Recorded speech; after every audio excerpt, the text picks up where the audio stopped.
Hello friends, എല്ലാവർക്കും പുസ്തക വീട്ടിലേക്ക് സ്വാഗതം. കത്തുകളിലൂടെ ഉണ്ടായ ഒരു ലവ് സ്റ്റോറിയെ കുറിച്ചാണ് ഞാൻ ഇന്ന് പറയാൻ പോകുന്നത്.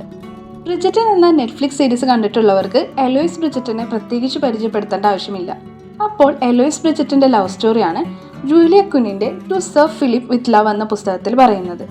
ആ സീരീസ് കണ്ടിട്ടില്ലാത്തവർക്കും ഈ ബുക്ക് സമറി മനസ്സിലാക്കുന്നതിന് പ്രത്യേകിച്ച് ബുദ്ധിമുട്ടൊന്നുമില്ല കേട്ടോ. അപ്പോൾ നമുക്ക് നമ്മുടെ കഥാനായിക എലോയ്സ് ബ്രിജറ്റൻ ആരാണെന്ന് നോക്കാം. ബ്രിജറ്റൻ കുടുംബത്തിലെ 5ാമത്തെ കുട്ടിയായിട്ടുള്ള എലോയ്സ് അവളുടെ മറ്റ് സഹോദരങ്ങളെ പോലെയല്ല. എല്ലാ കാര്യങ്ങളും തുറന്നു പറയാൻ ഒരു മടിയുമില്ലാത്ത വളരെ ബുദ്ധിമതിയും സുന്ദരിയും അതേസമയം വിവാഹം, കുടുംബം എന്നീ കാര്യങ്ങളിൽ വലിയ താല്പര്യമൊന്നുമില്ലാത്ത ഒരാളായിരുന്നു. കല്യാണത്തിന് ശേഷം ആ കാലഘട്ടത്തിലെ ബ്രിട്ടനിലെ മറ്റെല്ലാ സ്ത്രീകളെയും പോലെ തന്നെ 4 ചുവരുകൾക്കുള്ളിൽ ഒതുങ്ങിക്കൂടേണ്ടി വരുമോ എന്നുള്ള പേടി കൊണ്ടാണ് അവള് കല്യാണത്തിന് വലിയ താല്പര്യം കാണിക്കാത്തത്. പക്ഷേ സ്വന്തം സഹോദരങ്ങൾ എല്ലാവരും പ്രണയത്തിലാവുകയും കല്യാണം കഴിക്കുകയും ചെയ്യുന്നതും സ്വന്തം ബെസ്റ്റ് ഫ്രണ്ട് ആയിട്ടുള്ള പെനലിപ്പ് പോലും പ്രണയിച്ച് കല്യാണം കഴിക്കുകയും ചെയ്യുമ്പോൾ അവൾക്ക് ജീവിതത്തിൽ ഒറ്റപ്പെട്ടതുപോലെ തോന്നുന്നു. അപ്പോഴാണ് സർ ഫിലിപ്പ് ക്രെയിൻ അവളുടെ ജീവിതത്തിലേക്ക് വരുന്നത്. നേരിട്ടല്ല, കത്തുകളിലൂടെയാണ് അയാൾ അവളുടെ ജീവിതത്തിലേക്ക് വരുന്നത്. ഭാര്യയായ മരീന മരിച്ചതിന് ശേഷം തൻ്റെ ഇരട്ടക്കുട്ടികളായിട്ടുള്ള ഒലിവറിനും അമാൻഡയുമോടൊപ്പം ഒരു ഇംഗ്ലീഷ് കൺട്രി സൈഡിൽ ഒറ്റപ്പെട്ട ജീവിതം നയിച്ചു വരികയായിരുന്നു ഫിലിപ്പ്. ഫിലിപ്പിന് സയൻസിനോടും ചെടികളെക്കുറിച്ചുമുള്ള പഠനത്തോടൊക്കെയായിരുന്നു കൂടുതൽ താല്പര്യം. മരീനയുടെ മരണത്തിൽ അനുശോചനം അറിയിച്ച് എലോയ്സ് ഫിലിപ്പിന് വളരെ ഫോർമലായിട്ടുള്ള ഒരു കത്ത് എഴുതുകയും അയാൾ അതിന് മറുപടി അയക്കുകയും ചെയ്യുന്നു. പക്ഷെ ആ ഒരു കത്ത് കൊണ്ട് അവർ നിർത്തുന്നില്ല. കത്തുകൾ എഴുതുന്നത് അവർ തുടർന്നുകൊണ്ടേയിരിക്കുകയാണ്. ആദ്യമൊക്കെ അവരുടെ കത്തുകൾ ഒട്ടും റൊമാൻറ്റിക് ആയിരുന്നില്ല. ജീവിതത്തിലെ വിഷമങ്ങളെക്കുറിച്ചും ഒറ്റപ്പെടലിനെയും ചുമതലകളെയും പുസ്തകങ്ങളെയും കുറിച്ചുമൊക്കെയാണ് അവർ സംസാരിക്കുന്നത്. പക്ഷെ വളരെ പതുക്കെ അവരുടെ കത്തുകൾ അതിൽ നിന്നുമൊക്കെ മാറുന്നുണ്ട്. അവർ തമ്മിൽ വളരെ നല്ലൊരു ബന്ധം തന്നെ കത്തുകളിലൂടെ ഉണ്ടായി വരുന്നു. പക്ഷെ വളരെ പ്രാക്ടിക്കലായി ചിന്തിക്കുന്ന ഒരാളായിരുന്നു സർ ഫിലിപ്പ്. അതുകൊണ്ട് തന്നെ പിന്നീട് എലോയ്സിനോട് കല്യാണക്കാര്യം അയാൾ സൂചിപ്പിക്കുന്നുണ്ട്. പക്ഷെ എലോയ്സിനോടുള്ള പ്രണയം കൊണ്ടൊന്നുമല്ല അയാൾ അത് ചോദിക്കുന്നത്. അമ്മ മരിച്ച തൻ്റെ കുട്ടികൾക്ക് ഒരു അമ്മയെ നൽകാനും വീട്ടുകാര്യങ്ങൾ നോക്കാനും അലങ്കോലമായി കിടക്കുന്ന അവരുടെ ജീവിതത്തിൽ കുറച്ച് സമാധാനം കൊണ്ടുവരാനും ഒക്കെയായി ഒരു ഭാര്യ വേണമെന്ന് ഫിലിപ്പിന് തോന്നുന്നത് കൊണ്ടാണ്. ആദ്യം ഇത് കേൾക്കുമ്പോൾ എലോയ്സ് ഞെട്ടുന്നുണ്ടെങ്കിലും പിന്നീട് അവൾ ആ കല്യാണത്തിന് സമ്മതിക്കുന്നു. പക്ഷേ സ്വന്തം വീട്ടുകാർ കല്യാണം നടത്തി തരുന്നതിന് വേണ്ടി കാത്തിരിക്കാതെ ആരും പ്രതീക്ഷിക്കാത്ത ഒരു കാര്യം എലോയ്സ് അപ്പോൾ ചെയ്യുന്നുണ്ട്. വീട്ടിൽ ഒരാളോട് പോലും ഒന്നും സൂചിപ്പിക്കാതെ അവൾ സ്വന്തം വീട് വിട്ട് ഫിലിപ്പിനടുത്തേക്ക് പോകുന്നു.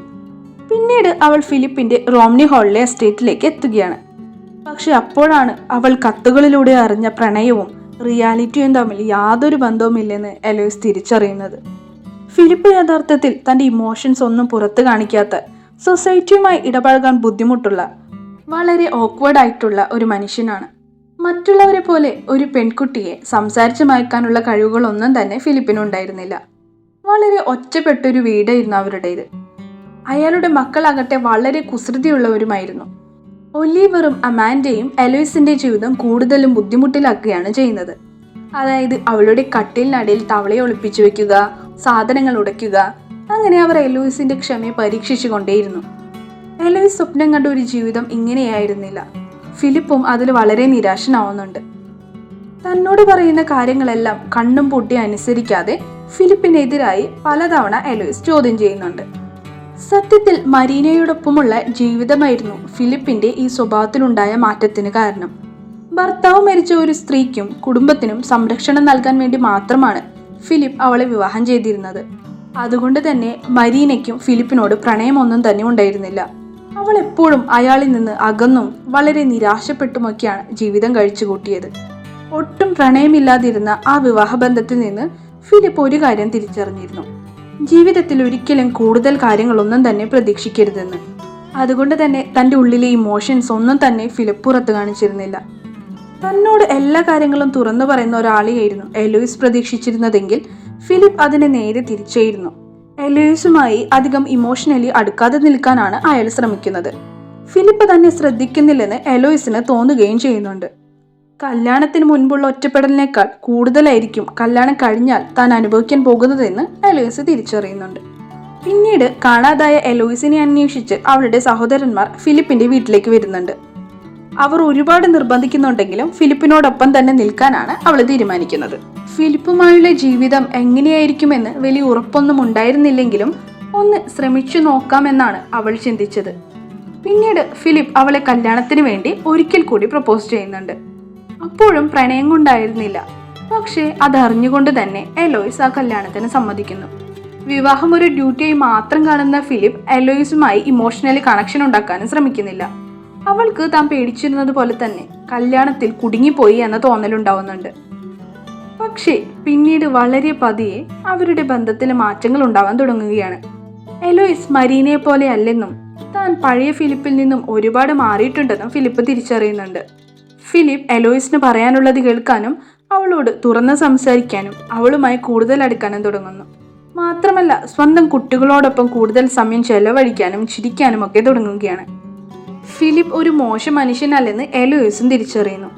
എലോയ്സുമായി കൂടുതൽ അടുക്കാൻ ഫിലിപ്പിനോട് കൂടുതൽ ക്ഷമ കാണിക്കാൻ എലോയ്സും തീരുമാനിക്കുന്നു. അവരുടെ ബന്ധം വളരെ നല്ല രീതിയിൽ തുടങ്ങുന്നത് വെച്ചാണ് ഈ നോവൽ അവസാനിക്കുന്നത്. ഈ പുസ്തകം നമ്മളോട് പറയുന്നത് പ്രണയം എന്ന് പറയുന്നത് ഫയർ വർക്ക്സ് മാത്രമല്ല, മനസ്സിലുള്ള കാര്യങ്ങൾ തുറന്നു പറയുന്നതും മനസ്സിലെ മുറിവുകൾ ഉണക്കുന്നതും പ്രണയമാണ്. To sir Phillip with love ഒരു ഫെയറി ടെയിൽ റൊമാൻസ് അല്ല, പകരം നമ്മുടെയൊക്കെ ജീവിതവുമായി കൂടുതൽ അടുത്തു നിൽക്കുന്ന ഒരു പ്രണയമാണ്. അപ്പോൾ വീഡിയോ ഇഷ്ടപ്പെട്ടെങ്കിൽ ലൈക്ക് ചെയ്യാനും ഷെയർ ചെയ്യാനും മറക്കരുത്.